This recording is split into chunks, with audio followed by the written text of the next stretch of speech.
Hello नमस्कार, कैसे हैं आप सभी लोग। उम्मीद करते हैं अच्छे होंगे, प्रसन्न होंगे। सभी का स्वागत है आपके अपने चैनल पर।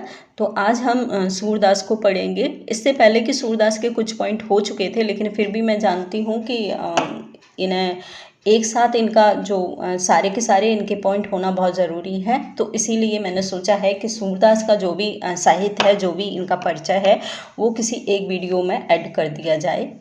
तो इसी आधार पर आज हम सूरदास के जो भी इनसे रिलेटेड पॉइंट हैं उनको सब पढ़ेंगे।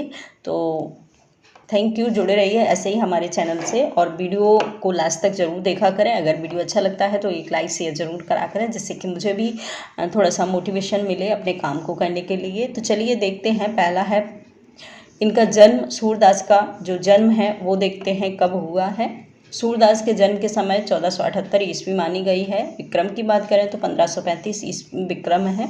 1478 1535 विक्रम इनका समय माना गया है। दूसरा है जन्म स्थान के नाम स्थान का, और जन्म स्थान डॉक्टर नागेंद्र के अनुसार इनका जो जन्म स्थान है दिल्ली के निकट से ही नामक ग्राम में शाश्वत परिवार ब्राह्मण परिवार में इनका जन्म हुआ माना जाता है।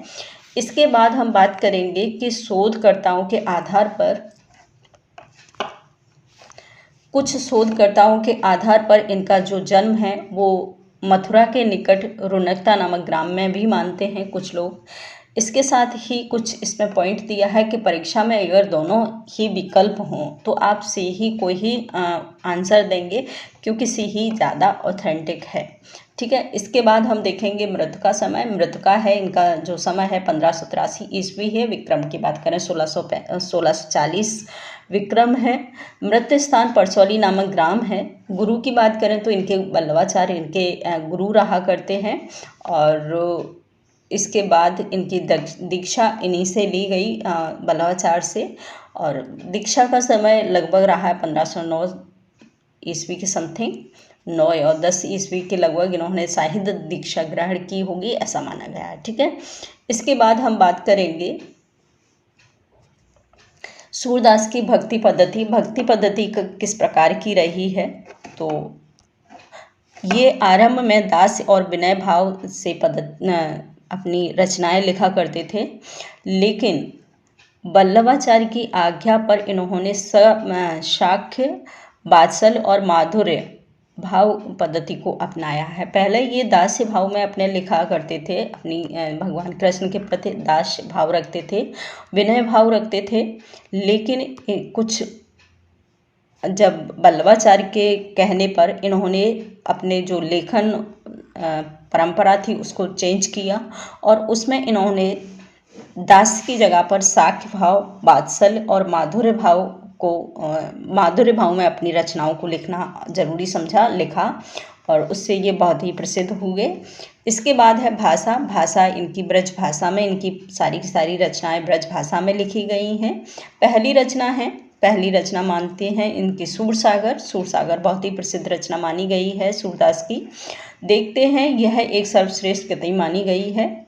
दूसरा है कि इसका जो मुख्य उपजीवी आधार स्रोत है भगवत श्रीमद् भागवत पुराण के 10वें स्कंद का 46 और 47वां अध्याय माना जाता है। ऐसा माना जाता है कि जो सूरसागर लिखा गया है वो भागवत पुराण के 10वें स्कंद का 46 और 47वां भाग है, और उसी का अनुवादित रूप इनकी जो रचना है जिसका नाम है सूरसागर। ठीक है। इसके बाद है इसका सर्वप्रथम प्रकाशन नागरिक प्रचारणी सभा द्वारा करवाया गया है। ये इन्होंने बताया है कि इसका जो प्रकाशन है नागरिक प्रचारणी सभा से हुआ है।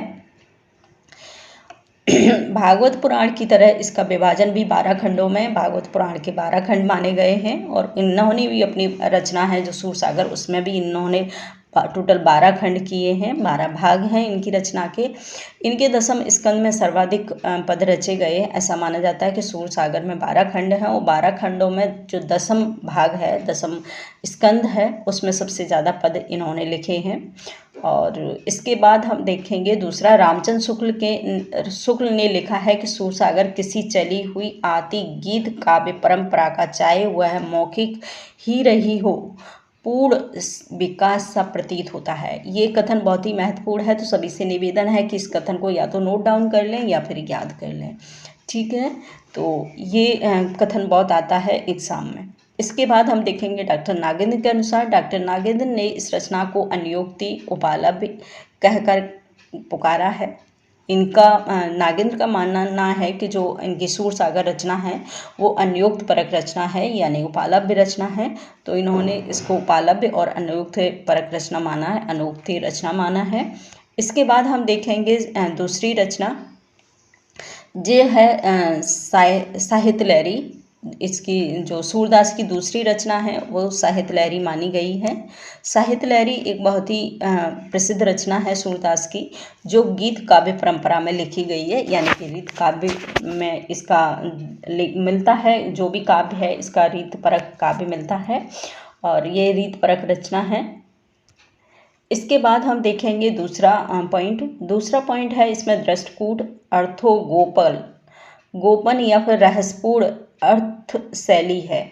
बहुत ही महत्वपूर्ण है कि इसमें जो दृष्टकूट पद हैं वो अर्थ गोपन या रहस्यपूर्ण पद शैली पर लिखे गए पद हैं, जिसमें राधा और कृष्ण का बाल लीलाओं का वर्णन है या फिर युवा लीलाओं का वर्णन किया हुआ है। अलंकार निरूपण दृष्टि से इस ग्रंथ का अत्यधिक महत्व माना गया है, क्योंकि इसमें अलंकारों का बहुत ही उच्च कोटि के अलंकारों का प्रयोग हुआ है, तो इसे एक अलंकार निरूपण रचना भी कह सकते हैं। इसके बाद हम देखेंगे इनकी लास्ट रचना है सूर सारावली। मोस्टली सूरदास की 3 ही रचनाएं हमें अभी तक देखने को मिली हैं ऑथेंटिक रूप से, जिसका पहली है सूरसागर, दूसरी है साहित्य लहरी, तीसरी है सूर सारावली। तो सूर सारावली को देखेंगे कि इनकी विवादित या फिर अप्रामाणिक रचना मानी जाती है। इस रचना पर थोड़ा सा विवाद रहा है, कहीं ना कहीं बोलते हैं कि ये प्रामाणिक रचना नहीं है, अप्रामाणिक रचना है। इसके साथ ही एक वैज्ञानिक हैं, एक शोधकर्ता हैं, उनका मानना है वो उनका नाम है दीनदयाल गुप्त, इनके द्वारा रचित पुस्तकों का उल्लेख किया, जिसमें इन्होंने लगभग 7 पुस्तकों का प्रकाशन हुआ माना जाता है। इन्होंने जो शोध किया है दीनदयाल गुप्त ने, उनका मानना है कि सूरदास की कहीं ना कहीं 7 रचनाएं उल्लेखित हैं, 7 रचनाएं मिली हैं, जिसमें है सूरसागर, साहित्य लहरी, सुरावली, सूर पचीसा, सूर रामायण और सूर साठी और राधा रसकेली। ये प्रमुख 7 रचनाएं इनकी दीनदयाल गुप्त मानते हैं। इसके बाद हम देखेंगे इनसे रिलेटेड कुछ महत्वपूर्ण तथ्य हैं जो आप लिख सकते हैं। महत्वपूर्ण तथ्य डालकर, सूरदास के महत्वपूर्ण तथ्य डालकर आप पॉइंट वाइज कर सकते हैं। पहला जो पॉइंट है वो है सूरदास को खंजन नहन या फिर भावाधिपति, वात्सल्य रस सम्राट, जीवनोत्सव का कवि, पुष्टि मार्ग का जहाज आदि विशेषणों से पुकारा गया है। बहुत सारे नाम हैं सूरदास के जो ऊपर हमने लिखे हैं। खंजन नहन इनकी एक बहुत ही महत्व प्रसिद्ध रचना है, जीवनी है, जिसे खंजन नहन के नाम से अमृतलाल नागर ने लिखा है। इसके बाद है आचार्य रामचंद्र शुक्ल क्या मानते। आचार्य रामचंद्र शुक्ल ने इनको वात्सल सम्राट, जीवनोत्सव का कवि कहा है। याद रखिए इन पॉइंटों को, ये बहुत ही महत्वपूर्ण पॉइंट हैं, तो इनको बिल्कुल मत छोड़िएगा। इन पॉइंटों को बिल्कुल नहीं छोड़ना है। जीवनोत्सव और वात्सल सम्राट बोला है आचार्य रामचंद्र शुक्ल ने वल्लभाचार्य को। इसके बाद हम देखेंगे दूसरा पॉइंट है कि पुष्टि मार्ग का जहाँ जात है सो जाको कछु लेना हो सो ले, ये कहा है विट्ठलनाथ ने। ये पॉइंट हमारा एक छूट गया था ऊपर नंबर 3 का, इसे और देखेंगे। स्वामी विट्ठलनाथ ने इनको मृत्यु के समय इनको पुष्टि मार्ग का जहाज कहकर पुकारा है। इनके मृत्यु के समय एक युक्ति दी है, एक कथन कहा है जो आप पढ़ सकते हैं या फिर नोट डाउन कर सकते हैं। कथन है पुष्टि मार्ग को जहाँ जात है सो जाको कछु लेन हो सो ले। ये कथन है विट्ठलनाथ का। इसके बाद है नेक्स्ट दूसरा पॉइंट है हिंदी साहित्य जगत में भ्रमर गीत परंपरा का समावेश सूरदास द्वारा ही किया हुआ माना जाता है। दूसरा है सूरोच्छट और जगत सर्वम, सूरोच्छट सर्वोत्तम और जगत सर्वम अर्थात आचार्य रामचंद्र शुक्ल के अनुसार इनके सर्ववर्ती कवि सूरदास की जूठन का ही प्रयोग करते हैं, क्योंकि साहित्य जगत में ऐसा कोई शब्द विषय नहीं है जो इनके काव्य से प्रयुक्त नहीं हो। इनका मानना है कि जो भी कवि सूरदास के बाद हुए हैं, ये महत्वपूर्ण कथन है आचार्य जी का, आचार्य रामचंद्र शुक्ल का। उनका कहना है कि जो भी सूरदास के बाद कवि जितने भी हुए हैं वो उन सब की रचनाएं सूरदास की साहित्य का जूठन सा माना हुआ लगता है, जूठन सा लगता है, क्योंकि ऐसा इनका कोई पॉइंट नहीं है जो आज के कवि लिख रहे हैं वो उन्होंने पहले नहीं लिखा हो। इसके बाद इसका नेक्स्ट दूसरा पॉइंट देखेंगे, पॉइंट नंबर है 7। आचार्य रामचंद्र शुक्ल ने सूरदास की भक्ति पद्धति का मेरुदंड पुष्टि मार्ग कहा है। सूरदास की जो भक्ति का मेरुदंड है, जो मेन पार्ट है, वो पुष्टि मार्ग है। सूरदास जी ने भक्ति पद्धति के 11 रूपों का वर्णन किया है। ऐसा माना जाता है कि सूरदास ने कृष्ण भक्ति में अपनी जो लेखनी लिखी है उसके 11 रूपों का उल्लेख किया है कृष्ण भक्ति का। और कृष्ण भक्ति का क्या, भक्ति के 11 रूप उन्होंने बताए हैं। इसके बाद है नेक्स्ट पॉइंट नंबर है 9 पॉइंट, और इसमें है संस्कृत साहित्य में महाकवि माघ की प्रशंसा में यह श्लोक पढ़ा जाता है। ये श्लोक दिया है माघ की प्रशंसा में, वो है उपमा कालिदासस भारवे अर्थ गौरव दंडी पद लालथ माघे संते त्रिगुण। ये प्रमुख महत्वपूर्ण जो पॉइंट है इसको आप लोग नोट डाउन कर लें, याद कर लें, बहुत अच्छी बात है, बहुत बार आता है और बहुत प्रश्न बनते हैं इस 3 लाइनों से। तो सभी से निवेदन है इन 3 लाइनों को जरूर नोट डाउन करेंगे। इसके बाद हम देखेंगे नेक्स्ट दूसरा, इसी श्लोक के भाव को ग्रहण करके सूरदास की स्तुति में भी किसी हिंदी कवि ने यह लिखा है। इसके बाद ये तो कहा है कि माघ कवि की प्रशंसा करते हुए ये लिखा गया है। इसके बाद जो हिंदी में इसी की तरह कहा है किसी ने, वो है कि उत्तम पद कवि गंग के कविता को बलबीर, केशव अर्थ गंभीर को सूर 3 गुण धीर। ये कहा गया है सूरदास के लिए जो हिंदी में है। ये तो जो संस्कृत कवि हैं माघ, उनके लिए उनकी प्रशंसा में कहा गया है। वैसे ही सेम इसकी नकल करते हुए सूरदास की प्रशंसा में ये पद कहा गया है। उत्तम पद कवि गंग हैं, गंग के कविता को बलबीर, केशव अर्थ गंभीर को सूर 3 गुण धीर। इस प्रकार से सूरदास की प्रशंसा की है, जिन्हें 3 गुणों से निपुण माना गया है। इसके बाद हम देखेंगे नेक्स्ट दूसरा पॉइंट नंबर है 10।